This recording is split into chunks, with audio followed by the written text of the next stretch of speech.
boys and girls. It's your old Uncle Sean. Are you ready for another story? Today I'm reading the tale of how the whale got his throat, a just so story by Rudyard Kipling. In the sea, once upon a time, oh my best beloved, there was a whale, and he ate fishes. He ate the starfish and the garfish and the crab and the dab and the plaice and the dace and the skate and his mate and the pickerel and the mackerel and the really truly twirly whirly eel.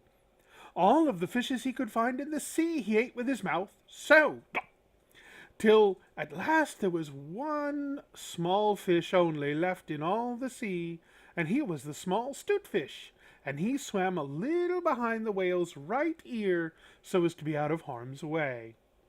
Then the whale stood up on his tail and said, "I'm hungry."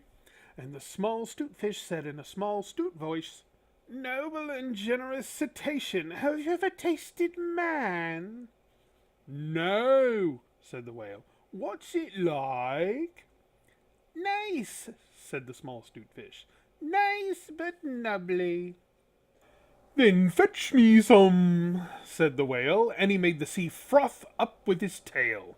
"One at a time is enough," said the 'stute fish. "If you swim to latitude 50 north, longitude 40 west, that's the magic, you will find sitting on a raft in the middle of the sea with nothing on but a pair of blue canvas breeches and a pair of suspenders, you must not forget the suspenders, best beloved, and a jackknife, one shipwrecked mariner who, it is only fair to tell you, is a man of infinite resource and sagacity." So the whale swam, and swam to latitude 50 north, longitude 40 west as fast as he could swim.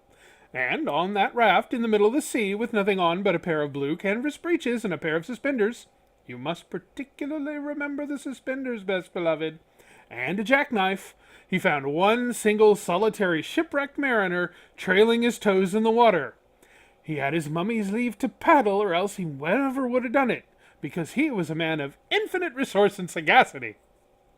Then the whale opened his mouth back and back and back until it nearly touched his tail, and he swallowed the shipwrecked mariner and the raft he was sitting on, and the blue canvas breeches, and the suspenders, which you must not forget, and the jackknife. He swallowed them all down into his dark, dank inside cupboards, and then he smacked his lips and turned round 3 times on his tail. But as soon as the mariner, who was a man of infinite resource and sagacity, found himself truly inside the whale's warm, dark inside cupboards, he stumped, and he jumped, and he thumped, and he bumped, and he pranced, and he danced, and he banged, and he clanged, and he hit, and he bit, and he leapt, and he crept, and he prowled, and he howled, and he hopped, and he dropped, and he cried, and he sighed, and he crawled, and he bawled, and he stepped, and he leapt, and he danced hornpipes where he shouldn't. And the whale felt most unhappy. Have you forgotten the suspenders? So he said to the 'stute fish, "This man is very nubbly, and besides he is making me hiccup. What shall I do?" "Tell him to come out," said the 'stute fish. So the whale called down his own throat to the shipwrecked mariner. "Come out and behave yourself. I've got the hiccups." "Nay, nay," said the mariner. "Not so, but far otherwise. Take me to my natal shore and the white cliffs of Albion, and I'll think about it." And he began to dance more than ever.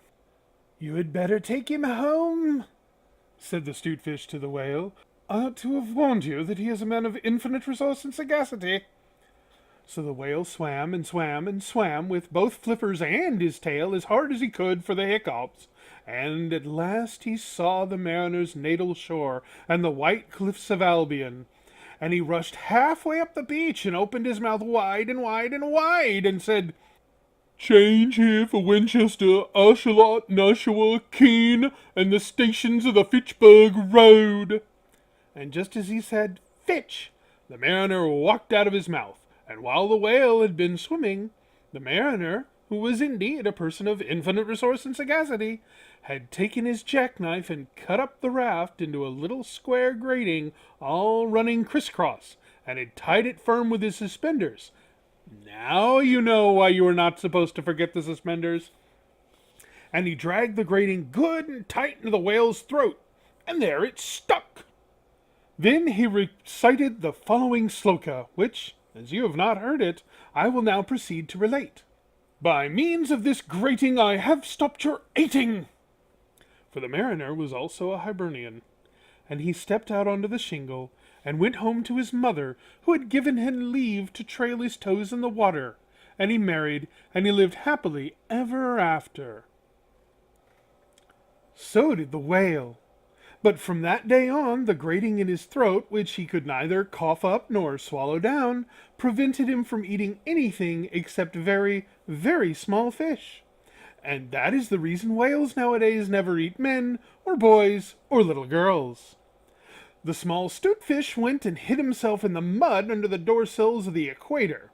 He was afraid the whale might be angry with him. The sailor took the jackknife home. He was wearing the blue canvas breeches when he walked out on the shingle. The suspenders were left behind, you see, to tie the grating with. And that's the end of that tale. And that was Rudyard Kipling's tale of how the whale got his throat. I'm Uncle Sean. Auntie Anne and I sure hope you enjoyed today's story. If you did, don't forget to give us a thumbs up and subscribe. And tell your friends about us on social media.